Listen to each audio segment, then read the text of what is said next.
আসসালামু আলাইকুম। আমন্ত্রণ জানাচ্ছি আজকের আলোচনায় আমি কামরুজ্জামান, সাবেক সহসভাপতি, বাংলাদেশ জাতীয়তাবাদী ছাত্রদল, ঢাকা কলেজ, সাংবাদিক এবং রাজনীতি বিশ্লেষক। শ্রোতা বন্ধুরা, জুলাইয়ের আজকে প্রায় এক বছর হতে চলল, অর্থাৎ 2024-এর জুলাইয়ের প্রথম প্রহরে অর্থাৎ 1 তারিখেই কিন্তু জুলাই আন্দোলন শুরু হয়েছিল, কিংবা কোটা সংস্কার আন্দোলন নামে যে আন্দোলনে শুরু হয়েছিল, সেই আন্দোলনটি পরবর্তীতে বাংলাদেশের সরকার পতন করিয়ে স্বৈরাচার হাসিনাকে বাংলাদেশ থেকে পালিয়ে যেতে বাধ্য করে একটি নতুন যুগের, নতুন ইতিহাসের সূচনা করেছে। সেই সূচনার কিংবা সেই সময়ের এক বছর প্রায় অতিক্রান্ত। বাংলাদেশের রাজনীতির ইতিহাসে যুগপতই কিন্তু পালাবদল এসেছে গিয়েছে, বারবার হয়েছে পালাবদল। সে পালাবদলের হাত ধরে আজকের বাংলাদেশ এক নতুন সংকটময় সময়ে এসে উপনীত। সেই সংকটময় সমস্যা এবং গণতন্ত্রের যে দুর্দিন কিংবা গণতন্ত্রের সংকট, এই সকল বিষয় নিয়ে আজকে আমি আপনাদের সামনে যে বিষয়টি আলোচনা করব সেটা হচ্ছে যে আওয়ামী শাসনের অবসান হয়েছে প্রায় 1 বছর। দেশ ত্যাগ করেছে আওয়ামী লীগ। রাজনৈতিক শূন্যতা এবং বাংলাদেশের নতুন বাস্তবতা, অর্থাৎ 2024 সালের আগস্টে শেখ হাসিনার আকস্মিক আন্দোলনের মুখে দেশ ত্যাগ করতে বাধ্য হওয়া বাংলাদেশের এক যুগান্তকারী পরিবর্তনের কিন্তু সূচনা হয়েছে। প্রায় 1.5 দশক ধরে যিনি দেশের সর্বময় ক্ষমতার অধিকারী ছিলেন, তার এই প্রস্থান কিংবা তার পালিয়ে যেতে বাধ্য হওয়া, ক্ষমতার কেন্দ্রে যে ধসিয়ে দেওয়া, সেটাতে বাধ্য হওয়া আওয়ামী লীগের একচ্ছত্র যে শাসন, যা অনেকের কাছে দমন পীড়নের প্রতীক হয়ে উঠেছিল, তখন হঠাৎ করেই এক অনিশ্চয়তার মধ্যে পড়ে যায়। আওয়ামী লীগ শেষ হয়ে যায়।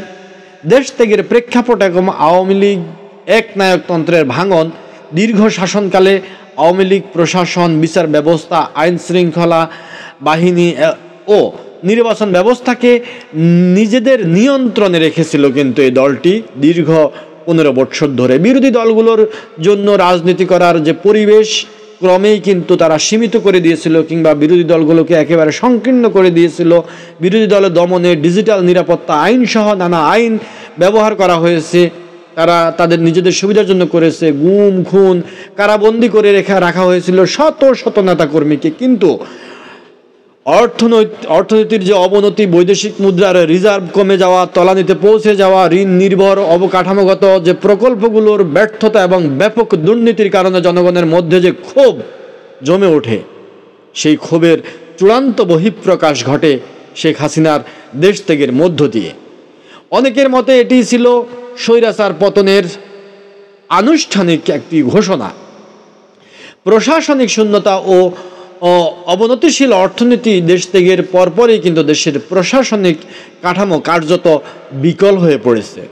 পুলিশ ও আমলা যে বিভক্ত হয়ে পড়ে, তারা বিভিন্নভাবে কেউ নতুন ক্ষমতার দিকে কিন্তু ঝুঁকে যায়, কেউ আবার আত্মরক্ষার কৌশলে কিন্তু নিষ্ক্রিয় হয়ে যায়। তখন পুলিশ এবং আমলাদের মধ্যে অনেকেই কিন্তু এই যে নিশ্চুপ হয়ে যাওয়ার কৌশল, এটি কিন্তু কিংবা নিষ্ক্রিয় হয়ে যাওয়ার কৌশল এটি কিন্তু অবলম্বন করে। এতে সাধারণ মানুষের দুর্ভোগ কিন্তু চরমে ওঠে। তারপরে যেমন জলাবদ্ধতা দেখেছি, বন্যা, আইন শৃঙ্খলা পরিস্থিতি অবনতির মতো সকল সমস্যাগুলো দিন দিন কিন্তু জটিল থেকে জটিলতর হয়ে উঠতে থাকে। অর্থনীতির চাকা থমকে যায়। ব্যাংকিং খাতের অনিয়ম, খেলাফি ঋণ পরিস্থিতিকে আরও শোচনীয় করে তোলে এবং সেই শোচনীয় ধারা কিন্তু এখনও অব্যাহত। আন্তর্জাতিক বিনিয়োগ যারা করতো, যে বিনিয়োগকারীরা, তারাও কিন্তু দেশের প্রতি আস্থা হারায়, ফলে বিদেশি বিনিয়োগ কিন্তু কমে আসে। বৈদেশিক মুদ্রার যে রিজার্ভ, সেটা $15 বিলিয়ন নিচে নেমে গেলে প্রয়োজনীয় পণ্য আমদানিতেও হিমশিম খেতে হয়। যে রাজনৈতিক শূন্যতায় নতুন শক্তির উত্থান, শেখ হাসিনার দেশ ত্যাগের পর বিএনপি, জামায়াত, নবগঠিত জাতীয় কনসেনসাস পার্টি অর্থাৎ এনসিপি এর মতো শক্তিশালী দলগুলো সক্রিয় হতে উঠতে শুরু করে। কিন্তু তাদের মধ্যেও নেতৃত্ব ও উদ্দেশ্যের ঐক্যের অভাব স্পষ্ট হয়ে উঠতেছে দিনকে দিন।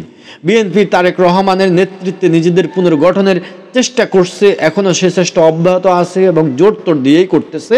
জামায়াত ফের রাজনৈতিক বৈধতা নিয়ে সক্রিয় হয়েছে, আর এনসিপি নিজেকে তৃতীয় শক্তি হিসেবে প্রতিষ্ঠার চেষ্টা করছে, তাদের সে ধারাও কিন্তু অব্যাহত আছে। বর্তমানে তারা কুড়িগ্রামে তাদের যে পথসভা, সে পথসভা কিংবা জনসংযোগ করতেছে। এদিকে আওয়ামী লীগের শূন্য নেতৃত্বের কারণে তৃণমূল পর্যায়ে সংগঠন ভেঙে এখন খান খান হয়ে গেছে।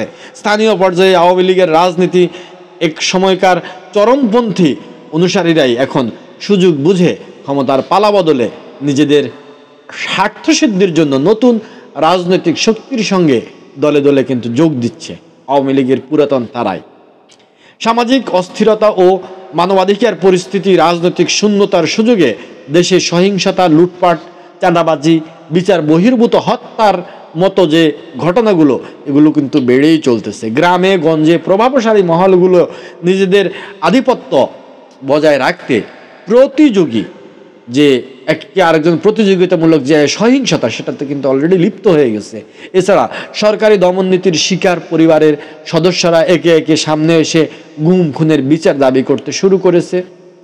কথায় কথায় আন্দোলন, রাস্তা ব্লকেড, মানবাধিকার সংগঠনগুলো এই সুযোগে দীর্ঘদিনের অত্যাচারের চিত্র তুলে ধরে আন্তর্জাতিক মহলের দৃষ্টি আকর্ষণের চেষ্টা করছে। আন্তর্জাতিক চাপ ও কূটনৈতিক বাস্তবতা শেখ হাসিনার দেশ ত্যাগের আগে থেকে আন্তর্জাতিক সম্প্রদায়ের যে বাংলাদেশের রাজনৈতিক প্রক্রিয়া, গণতন্ত্র ও মানবাধিকার পরিস্থিতি নিয়ে উদ্বিগ্ন ছিল। তার প্রস্থানের পর সেই উদ্বেগ আরও কিন্তু বেড়ে গিয়েছিল, এখনও সেই বেড়ে যাওয়ার মধ্যেই আছে। যুক্তরাষ্ট্র, ইউরোপীয় ইউনিয়ন, যুক্তরাজ্য, জাপান সহ বড় আন্তর্জাতিক অংশীদাররা একটি অন্তর্ভুক্তিমূলক গণতান্ত্রিক প্রক্রিয়ায় চালু করার জন্য জোর দাবি জানাচ্ছে বাংলাদেশের উপর একাধিকবার। পাশাপাশি ভারতের নীরবতা এবং চীনের কৌশলী অবস্থান বাংলাদেশের রাজনীতিতে গুরুত্বপূর্ণ প্রভাব ফেলছে। সংলাপ না সহিংসতা, প্রশ্ন হচ্ছে এই শূন্যতা পূরণের প্রক্রিয়া কি হবে? সংলাপ, সমঝোতা নাকি সহিংস লড়াই? বর্তমান পরিস্থিতিতে বড় রাজনৈতিক দলগুলো একে অপরের প্রতি অবিশ্বাসে জর্জরিত, অথচ জনগণের প্রত্যাশা স্পষ্ট। তারা চায় অন্তর্ভুক্তিমূলক, অংশগ্রহণমূলক এবং নিরপেক্ষ নির্বাচনের মাধ্যমে একটি বৈধ সরকার।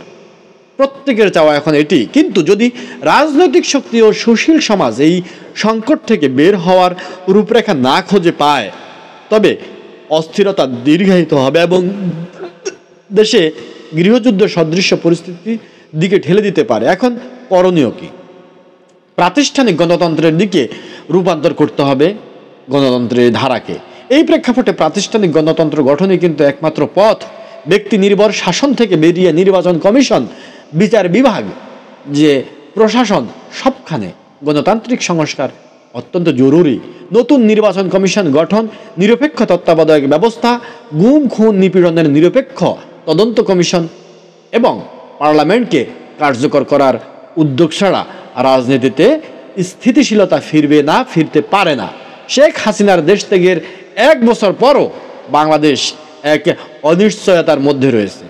এটি শুধুই রাজনৈতিক দল কিংবা নির্বাচিত দলের যে নির্বাচিত সরকার, সেই নির্বাচিত সরকারের অভাবের কারণে এটি ঘটছে। ক্ষমতার যে নতুন বন্টন, রাজনৈতিক শক্তির পুনর্গঠন এবং জনগণের আস্থার সংকট মিলিয়ে একটি জটিল সময় অতিক্রম করছে বর্তমান বাংলাদেশ। যদি রাজনৈতিক দলগুলো ক্ষমতার লোভ নয়, বরং জনগণের স্বার্থকে অগ্রাধিকার দিয়ে এগিয়ে আসে, তবে এই শূন্যতা কাটিয়ে সত্যিকারের গণতান্ত্রিক রাষ্ট্রের পথে এগোনো সম্ভব হবে।